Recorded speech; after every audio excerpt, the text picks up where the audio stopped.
Hello friends, I am HBK, you are watching International Leaks. आज हम दुर्लभ कश्यप की बायोग्राफी का पार्ट 2 कंटिन्यू करेंगे और जानेंगे कि दुर्लभ कश्यप की मौत का पूरा सच, उसे किसने मारा और क्यों मारा, और अब दुर्लभ कश्यप की गैंग को कौन चला रहा है। अगर आपने दुर्लभ कश्यप की बायोग्राफी का पार्ट 1 नहीं देखा तो उसे प्लेलिस्ट में जाकर जरूर देखें।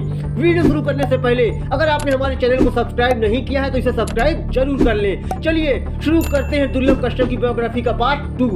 जैसा कि मैंने आपको दुर्लभ कश्यप की बायोग्राफी के पार्ट 1 में मैंने आपको बताया कि कैसे दुर्लभ कश्यप ने अपनी गैंग बनाई और किस तरह दुर्लभ कश्यप का दबदबा उज्जैन और उसके आसपास के जिलों में बढ़ता ही जा रहा था और उज्जैन की पुलिस भी दुर्लभ कश्यप की गैंग पर नजर रखे हुए थी। दुर्लभ की गैंग का बढ़ता दबदबा देखकर दुर्लभ कश्यप की दुश्मनी भी बढ़ती ही जा रही थी। दुर्लभ कश्यप की गैंग के दुश्मनों में सबसे पहले अगर किसी का नाम आता है तो वो है केकेसी गैंग। इसका फुल फॉर्म है कुत्ता कमीना चीज। हाँ, सही सुना आपने, केकेसी कुत्ता कमीना चीज। केकेसी गैंग का लीडर है शहनवाज खान और उसका सपोर्टर रमीज खान।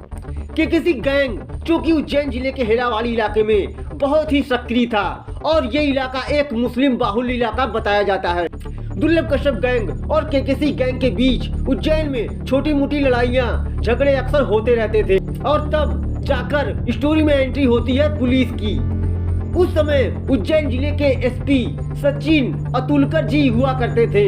एसपी सचिन अतुलकर ने उज्जैन में बढ़ती आपराधिक घटनाओं को रोकने के लिए एक हिस्ट्री शीटर्स की लिस्ट जारी की थी। लिस्ट में सबसे ज्यादा गैंगस्टर दुर्लभ कश्यप और उसकी गैंग के ही थे।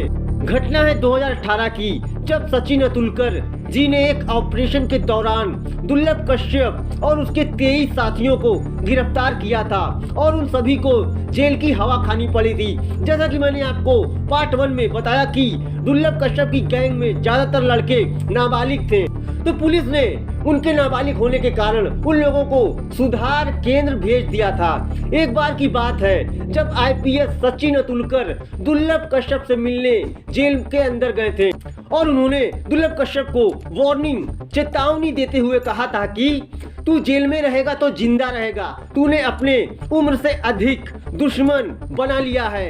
दुर्लभ कश्यप उस दौरान तकरीबन 1 साल तक जेल में रहा था, लेकिन 2020 में दुर्लभ कश्यप ने अपनी रिहाई करवाई थी और यही वो साल था जब उज्जैन शहर के आईपीएस सचिन अतुलकर ने जो कहा था कि तू जेल में रहेगा तो जिंदा रहेगा, तूने अपनी उम्र से ज्यादा दुश्मन बना लिया है, ये बात भी उनकी सच हो गई। और 2020 ये वही साल था जब दुर्लभ कश्यप की हत्या हुई थी।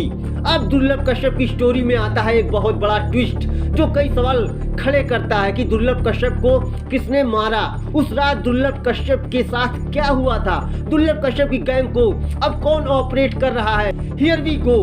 दुर्लभ कश्यप जब 1 साल के बाद जेल से बाहर आया तो हेमंत वालिया जो कि दुर्लभ कश्यप का दोस्त बताया जाता है, उसने अपने फेसबुक पोस्ट पर दुर्लभ कश्यप को बधाई भी दी थी। और जब दुर्लभ कश्यप जेल से बाहर आया तो इंदौर चला गया और जब लॉकडाउन खत्म हुआ तो दुर्लभ कश्यप वापस अपनी माँ के पास उज्जैन चला आया। उज्जैन आने के बाद दुर्लभ अपने दोस्तों को पार्टी देता है। पार्टी रात तक चलती है और पार्टी में दुर्लभ और उसके दोस्तों को सिगरेट और चाय पीने का मन करता है तो वो लोग हेलावाली जाते हैं जहां पर चाय की दुकान देर रात तक खुली रहती थी।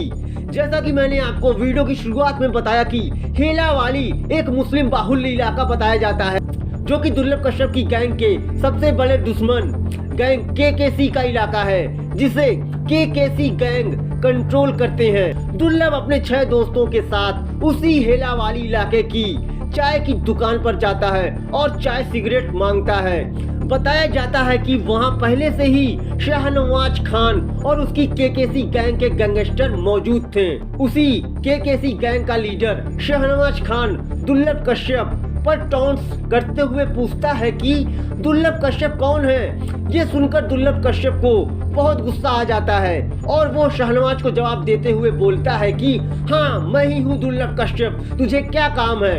इसके बाद शहनवाज और दुर्लभ के बीच विवाद बढ़ने लगता है और दुर्लभ बहुत ज्यादा गुस्से में आ जाता है और वहीं पर दुर्लभ अपनी गन निकालता है और शहनवाज पर गोली चला देता है।